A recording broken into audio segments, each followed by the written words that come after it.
Então sejam muito bem-vindos.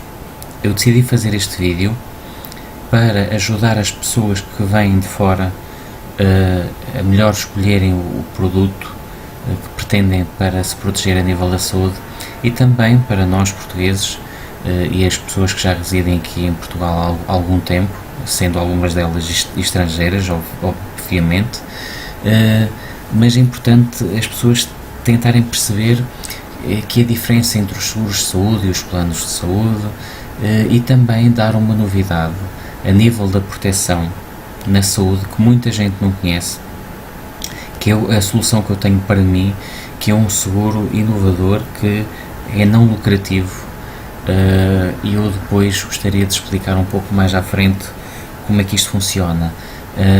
O facto de ser não lucrativo tem muitas, mas muitas vantagens que as outras companhias de seguros não têm, e acreditem que eu pago praticamente o mesmo do que por um seguro similar numa companhia lucrativa. Ou seja, daqui a pouco eu já vos falo um pouco das diferenças e este é um seguro que também está autorizado pela Autoridade de Seguros em Portugal, por isso é uma coisa completamente às claras, porque os seguros de saúde sim só podem ser vendidos por companhias de seguros e têm que estar dentro da plataforma da entidade que faz a supervisão. Aqui eu quero explicar um pouco a diferença entre um seguro e um plano de saúde. Para as pessoas que vêm do Brasil, o plano de saúde é uma coisa que cá em Portugal significa seguro. Porquê? Porque no fundo a companhia de seguros vai suportar despesas por nós, até ao limite dos capitais definidos. Também devemos ter em consideração que um seguro reembolsa despesas. E que tipo de despesas é que ela reembolsa? Vou dar aqui uns exemplos. Imaginem que vocês têm um seguro de saúde e que querem ir, por exemplo, a um hospital, daquelas grandes unidades hospitalares privadas em Portugal, que nós sabemos que todas elas têm acordos com seguradoras. E sabem que há lá um determinado médico que é o melhor de Portugal, por exemplo, naquela área. Se calhar nós pensamos que ao chegarmos a essa unidade vamos ter usufruto do seguro, mas isso pode não acontecer. Porquê? Às vezes dentro daquelas unidades pode haver vários médicos que não têm acordo. E então aí nós vamos ter que pagar a consulta na totalidade. Ao pagarmos a consulta na totalidade, o facto de termos um seguro, podemos remeter para a nossa companhia de seguros essa despesa e ela pode nos reembolsar em parte. Posso-vos dizer que em média é 50%, mas isto depende de seguro para seguro, por isso é uma questão das pessoas olharem e perceberem que há companhias que podem trabalhar de forma um pouco diferente. Uma das coisas que me irrita bastante quando eu vejo aqueles programas de televisão que falam dos produtos da saúde, que são muito bons e para as pessoas comprarem isto e aquilo, uma das coisas que eu já vi foi que mesmo as pessoas que têm seguros de saúde convinha terem esse tal plano de saúde, porque quando acaba o plafond as pessoas ficam desprotegidas. Isto é um completo erro. Isto aqui é completamente errado. Porquê? Porque quando acaba o plafond eu continuo a pertencer a uma rede, consigo ir à rede e ter descontos. No meu caso, eu não tenho, por exemplo, plafond para óculos, mas eu posso ir à rede e ver se aquele oculista trabalha com a rede da minha seguradora e se trabalhar eu chego lá e tenho excelentes descontos. Basicamente, aqui o que acontece é que o seguro está a trabalhar como um plano de saúde. Também é importante referir que os seguros só podem ser vendidos por seguradoras, ou seja, tem que ser uma entidade completamente registada e supervisionada, enquanto que o plano de saúde pode ser vendido por uma seguradora ou por uma outra entidade. No fundo vai ser criada uma rede, e essa entidade não vai correr nenhum risco ao atribuir descontos para aquelas pessoas. Por exemplo, eu se tiver um plano de saúde da marca X, posso ir a um prestador de saúde, a um dentista, a um médico, um cardiologista ou tipo de especialidade, porque sei que aquela clínica tem acordo com esse tal prestador. E o que vai acontecer é que eu chego lá e, na vez de pagar, por exemplo, 100 euros pela consulta, vou pagar, por exemplo, 70 ou 50, porque os descontos variam em função do prestador. E, por exemplo, imaginem que eu posso ter esse cartão, as duas clínicas podem estar uma colada à outra, podem pertencer a essa tal rede do plano de saúde e terem o mesmo preço base da consulta. Imaginem que é 100 euros, mas se calhar numa eu vou e custa 75, na outra pode custar 40 euros, porque o desconto atribuído numa e outra são variáveis, não há aqui nenhuma segurança. Às vezes, para eu ter um desconto melhor, tenho que fazer uns quilómetros e depois se calhar não compensa. E eu só posso usufruir do plano de saúde dentro da rede, ou seja, não posso sair fora da rede. Por exemplo, em cima, quando eu estava a referir aqui a questão dos reembolsos, os planos de saúde também dão descontos em farmácias. Os seguros de saúde, por exemplo, uma das questões que nós podemos fazer é colocar despesas de medicação, caso tenhamos plafond para medicação, e a companhia também nos faz o reembolso dessas despesas porque faz parte do nosso plafond. Vamos avançar. Então, como é que eu devo escolher? Qual é a opção que eu devo tomar? Qual é que é o meu perfil? Olha, eu vou-vos dar aqui um exemplo. Imaginem que vocês querem garantir que, no caso de serem hospitalizados, por exemplo, durante 15 dias, se têm dinheiro para o fazer. Se calhar muitas pessoas vão dizer, não tenho, porque uma hospitalização num hospital privado é muito caro. Bom, eu com o seguro de saúde, o que vai acontecer é que a companhia vai comparticipar e eu pago uma pequena percentagem. Por exemplo, no meu caso, por cada hospitalização que eu tenha, pago 250 euros. Quer esteja lá 15 dias, quer esteja um mês, quer esteja 2. É claro que tenho que contar sempre com o limite de utilização, eu não tenho um plafond ilimitado. Mas seguramente tenho capital para estar lá durante um mês. Depois também tenho que perceber quanto é que eu posso gastar por mês para a aquisição de um produto. Imaginem que eu posso gastar 10 euros. Há seguros de saúde a 10 euros, como há cartões de descontos, ou seja, os tais planos de saúde, por 7 euros.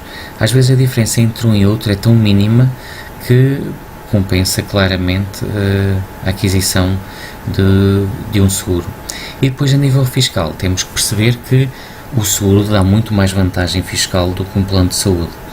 A própria companhia de seguros anualmente emite um documento em que diz que nós gastamos 100, 200, 300, 400, 500 euros no seguro de saúde, e isso entra como despesa de saúde.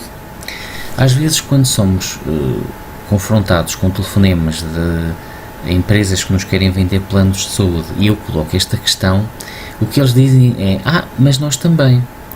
E vejam bem a inteligência deles, e que não deixa de ser verdade, mas é uma verdade quase insustentável. Nós temos o e-fatura e nós mensalmente, por exemplo, eu mensalmente ou de 15 em 15 dias vou lá e seleciono as despesas, se é uma despesa de saúde, se é de educação, se é uma despesa geral, e quando estou a fazer isso, eu percebo que para despesas gerais tenho um limite anual de 250 euros. Bom, todos nós sabemos que 250 euros é muito fácil logo no mês de janeiro ter isso tudo praticamente preenchido. Bom, a despesa do plano de saúde entra nessa parte, ou seja, nas despesas gerais. O seguro de saúde entra como dedução específica em saúde a nível de IRS. Por isso, tem muito mais vantagem a nível fiscal ter um seguro em detrimento de um plano de saúde. Então, diga uma coisa, todas as companhias são iguais? Eu acredito que não. Então, o que é que nós procuramos numa seguradora? Eu acredito que todos procurem uma seguradora que tenha nome, em que as pessoas falem bem, em que algumas pessoas até têm vaidade em ter aquele cartão porque sabem que eu tenho aquilo ou tenho o outro seguro. Bom, mas nós temos que perceber que isso às vezes também traz alguns dissabores. Se eu disser que se tivermos um seguro estamos melhor protegidos, claramente que sim, seja ele qualquer, independentemente da companhia que seja. Mas também concordam comigo que, para além de apoiarem os pacientes, as seguradoras também visam lucro, ou seja, querem gerar muito lucro. E desse lucro vão remunerar acionistas, ou seja, muitas vezes esse dinheiro vai para fora de Portugal. E também devemos perceber que as seguradoras também aumentam os prémios, não só em função da idade, mas também em função da sinistralidade. Se começarmos a usar muito, elas começam-nos a aumentar essa mensalidade. Porquê? Elas querem lucro, para depois poder remunerar acionistas. Só protegem as doenças futuras. Por isso há necessidade de questionário médico e que deve ser respondido de forma verdadeira, porque isso tem implicações legais muito graves. Possuem gastos administrativos elevados, quer a nível de marketing, quer a nível de frota de veículos, renovação do mobiliário, trocas de mobiliário entre pisos. Isto é sempre uma constante em todas as companhias. Também devemos perceber que elas não aceitam todas as idades, quer a nível da adesão, ou seja, no momento em que a pessoa adere. A grande maioria das companhias não aceita, por exemplo, pessoas com 70 ou 75 anos, ou até mesmo da permanência, ou seja, há pessoas que fazem o seguro com 20 anos e andam toda uma vida com aquele seguro e chega ali a uma altura que a companhia diz: ok, olha, chegou ao limite, já não pode usufruir mais. Também é importante perceberem que a rescisão unilateral do contrato pode ser feita pela maioria das seguradoras, com exceção daquela que eu vos vou falar a seguir. Ou seja, há companhias que aumentam o prémio porque a pessoa tem muita sinistralidade, mas mesmo assim a pessoa continua a ser segurada. E a companhia começa a pensar assim: bom, tu não nos estás a dar lucro nenhum. Então o que é que faz? Rescinde unilateralmente o seguro. É quase como acontece com os seguros do carro. Temos 1 ou 2 acidentes, há uma altura em que nenhuma companhia quer ficar connosco, porque elas, mais uma vez, no geral, visam o lucro. Por isso é que eu tenho aqui um especial gosto em falar do produto que vou falar. O cliente também não pode votar na melhoria do produto. Quem decide são os acionistas e pronto. Às vezes há situações que lá vão chegando e eles lá vão adaptando, mas no fundo são sugestões que eles vão ouvindo e podem tentar adaptar. Os clientes não têm voto na matéria, quem vota é a administração. Então o que é que eu escolhi para mim? Olhem, escolhi para mim um seguro não lucrativo que não discrimina ninguém em função da idade ou da doença. Por exemplo, não pede relatórios médicos, não pedem questionário médico, não pedem nada disso. Também é representativo porque as pessoas podem votar. O meu voto é igual ao voto do meu vizinho, que também se fizer parte desta companhia de seguros. Eu não vou dizer o nome porque não posso, não estou autorizado para tal. Também é importante referir que o dinheiro que nós gastamos mensalmente nas nossas apólices, comparando esta companhia com as seguradoras lucrativas, ou seja, aquelas que estão no mercado e que nós bem conhecemos, é que esta seguradora gera muito melhor o dinheiro. Ela praticamente utiliza o nosso dinheiro naquilo que é essencial, tem baixos custos administrativos. Por exemplo, os investimentos em publicidade são residuais, apoiam, por exemplo, maratonas, pois isto está enquadrado na sua política de promoção da saúde. Mas olhem, se querem que eu vos diga, por acaso já vi a marca dessa companhia lá num painel, mas quase nem se consegue ver. Enquanto que as outras companhias gastam fortunas em televisão, rádio, internet, revistas, tudo e mais alguma coisa, e estão continuamente a fazer essa publicidade. E eu questiono, já viram o dinheiro que não é gasto só em publicidade? Esse dinheiro não poderia ser usado para melhor servir os seus clientes? Seguramente que sim. E é por isso que esta seguradora, que está cá em Portugal, penso que desde 2009 ou 2010, tem características completamente diferentes, algumas não vêm aqui referidas. A rede de prestadores é imensa, é das maiores redes a nível nacional,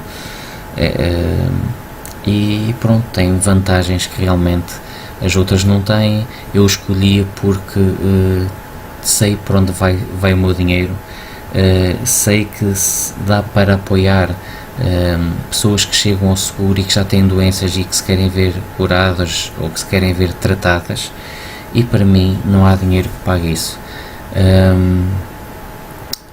Aqui a questão é que para se aderir a este seguro, isto só fica aqui uma nota, basicamente eu tenho que pertencer a um grupo que tem que ser um grupo com um protocolo com a seguradora, ou seja, eu não posso sozinho chegar lá e contratar diretamente com a seguradora. Isto é basicamente como a ADSE. Eu também não posso ter a ADSE porque não sou um trabalhador do Estado, mas se for trabalhador do Estado já posso usufruir da ADSE. Basicamente é assim que funciona. Alguma dúvida podem colocar aqui nos comentários em baixo, que eu terei muito gosto em esclarecer. Obrigado e até uma próxima. Espero que tenham gostado.